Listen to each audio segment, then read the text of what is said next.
നമസ്കാരം. ഇന്ന് നമ്മൾ കുക്ക് ചെയ്യാൻ പോകുന്ന അമരയ്ക്ക തോരനാണ്. അപ്പോൾ വീഡിയോയിലേക്ക് പോവാം. അമരയ്ക്ക ഈ കാണും പോലെ തന്നെ വളരെ ഹെൽത്തിയും അതുപോലെ തന്നെ നല്ല ടേസ്റ്റി ആയിട്ടുള്ള ഒരു വെജ് തന്നെയാണ്. ഞാൻ ഇതിൻ്റോടൊപ്പം കുറച്ച് തോരൻ പരിപ്പ് ചേർക്കുന്നുണ്ട്. അത് നിങ്ങൾക്ക് വേണമെങ്കിൽ ചേർത്താൽ മതി, അല്ലെങ്കിൽ നമുക്കത് വിട്ടേക്കാം.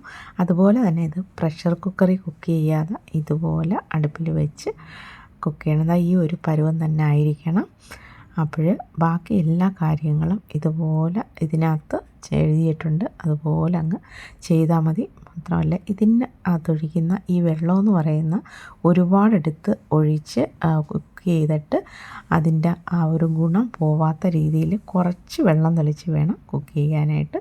അതുപോലെ ഇതിൽ കൊടുത്തേക്കുന്ന കോക്കനട്ട് തേങ്ങായും നിങ്ങളുടെ ആവശ്യാനുസരണം ഇട്ടാൽ മതി. ചിലർക്ക് കൂടുതൽ വേണം, ചിലർക്ക് കുറച്ച് മതി. അങ്ങനെയൊക്കെ പലർക്കും പല രീതി ആയതുകൊണ്ട് നമുക്ക് ഒരളവ് പറയുന്നില്ല.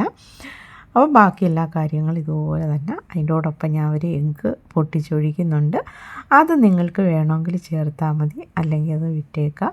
പക്ഷേ ഇതെല്ലാം കൂടെ ചേർത്ത് കഴിയുമ്പോഴാണ് നല്ല ടേസ്റ്റായിട്ട് കിട്ടുന്നത്.